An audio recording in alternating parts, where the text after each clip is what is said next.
Hello friends, welcome back to my channel cooking with Kaviraj. எல்லாம் சூப்பராக இருப்பீங்கன்னு நினைக்கிறேன். இன்றைக்கி என்ன வீடியோனா, இன்றைக்கி இட்லி, தோசை, சாதம், சப்பாத்தி, பூரி, பரோட்டா அதுக்கெலாம் ஏற்ற மாதிரி ஒரு தக்காளி குருமா எவ்வளோ டேஸ்டியாக சிம்பிளாக செய்யலாம் அப்படிங்கிறத தான் பார்க்க போகிறோம். இது வந்து தோசைக்கு, பரோட்டாக்கு அதுக்கெலாம் ரொம்ப எம்மியாக இருக்கும், சாதத்துக்குமே ரொம்ப நல்லாயிருக்கும். ஸோ வாங்க எப்படி செய்யலாம் அப்படிங்கிறத பார்க்கலாம். நீங்கள் ஆல்ரெடி நம்ம சேனலுக்கு சப்ஸ்கிரைப் பண்ணியிருந்தீங்கன்னா ரொம்ப ரொம்ப தேங்க்ஸ். நம்ம வீடியோஸ்லாம் பாருங்கள். வீடியோ பிடிச்சிருந்தால் மறக்காமல் லைக் பண்ணுங்கள், ஷேர் பண்ணுங்கள், கமெண்ட் பண்ணுங்கள். ஸோ அதுக்கு முதல்ல அடுப்பில் ஒரு கடாயை வச்சுக்கோங்க. கடாயில் கொஞ்சமாக எண்ணெய் ஊற்றிக்கோங்க. எண்ணெய் சூடானதுக்கு அப்புறமா ஒரு மீடியம் சைஸ் பெரிய வெங்காயம் எடுத்திருக்கேன், அதை கட் பண்ணி சேர்த்துக்கோங்க. அது கூடவே கொஞ்சமாக கருவேப்பிலையும் சேர்த்துட்டு இதை நல்லா வதக்கிடுங்க.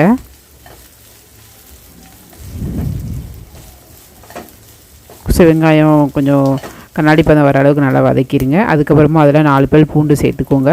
ஒரு சின்ன துண்டு இஞ்சி வந்து குட்டி குட்டியாக கட் பண்ணி அதையும் சேர்த்துக்கோங்க. அதையும் சேர்த்து நல்லா வதக்கிடுங்க ஒரு 2 நிமிஷம். அதுக்கப்புறமா ஒரு 1/4 கப் தேங்காய் எடுத்து வச்சுருக்கேன். நீங்கள் தேங்காய் துருவல் சேர்த்துக்கலாம். அது கூடவே ஒரு 1.5 ஸ்பூன் கொத்தமல்லி விதை சேர்த்துக்கோங்க. 1 ஸ்பூன் ஜீரகம் சேர்த்துக்கோங்க. ஒரு சின்ன துண்டு பட்டை சேர்த்துக்கோங்க. 2 லவங்கம் சேர்த்துக்கோங்க.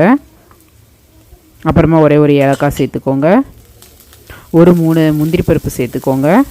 சேர்த்துட்டு இது எல்லாத்தையும் சேர்த்து நல்லா வதக்கி விட்ருங்க. ஒரு 5 நிமிஷம் மீடியம் ஃப்ளேமில் வச்சு இதெல்லாம் நல்லா வதக்கிட்டு இதை அப்படியே ஆற வச்சுருங்க. அப்புறமா ஒரு மிக்ஸி ஜார் எடுத்து அதில் ஒரு 3 தக்காளி எடுத்திருக்கேன். நான் 3 தக்காளி எடுத்து மிக்ஸி ஜாரில் போட்டு நல்லா ஸ்மூத்தாக பேஸ்ட் மாதிரி அரைச்சி தனியாக எடுத்து வச்சுக்கோங்க. அதுக்கப்புறம் நம்ம ஏற்கனவே வதக்கி வச்சுருக்கோம் இல்லையா, அதை தனியாக வந்து அரைச்சிக்கோங்க. ரெண்டையும் தனித்தனியாக அரைச்சிக்கோங்க. கொஞ்சமாக தண்ணி சேர்த்துட்டு இதையும் ஸ்மூத் பேஸ்ட்டாக அரைச்சி தனியாக எடுத்து வச்சுக்கோங்க. தக்காளியில் வந்து தண்ணி சேர்க்க வேண்டாம், தக்காளி வெறுமனே அரைச்சிக்கோங்க. இதுக்கு மட்டும் கொஞ்சமாக தண்ணி சேர்த்து பேஸ்ட்டாக அரைச்சிக்கோங்க. அதுக்கப்புறம் கடாயில் கொஞ்சமாக எண்ணெய் ஊற்றி சோம்பு சேர்த்துக்கோங்க. சோம்பு சேர்த்ததுக்கப்புறமா ஒரு மீடியம் சைஸ் வெங்காயம், கொஞ்சமாக கருவேப்பிலை சேர்த்து நல்லா வதக்கிடுங்க. ஒரே ஒரு பச்சை மிளகாய் கட் பண்ணி வச்சுருக்கேன், அதையும் சேர்த்து நல்லா வதக்கிடுங்க. வெங்காயம் நல்லா கண்ணாடி பதம் வர வரைக்கும் நல்லா வதக்கிக்கோங்க.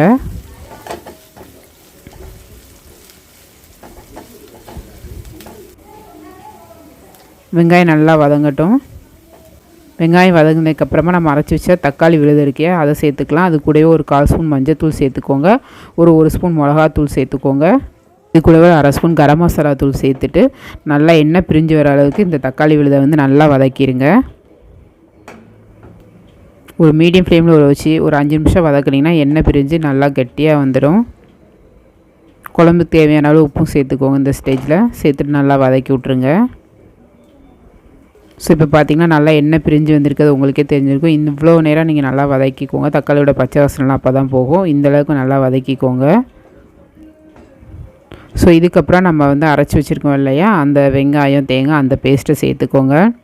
சேர்த்துட்டு அதையும் சேர்த்து நல்லா வதக்கிடுங்க. ஒரு 5 நிமிஷம் மீடியம் ஃப்ளேமில் வச்சு நல்லா எல்லாம் கலந்து வர மாதிரி நல்லா வதக்கிடுங்க.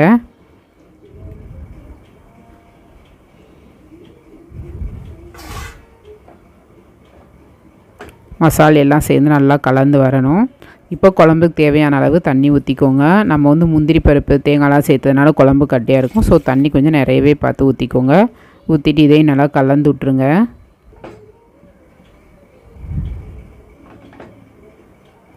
ஸோ நல்லா கலந்து விட்டதுக்கப்புறமா இது ஒரு 15 நிமிஷம் லோ ஃப்ளேமில் வச்சு நல்லா கொதிக்கணும்.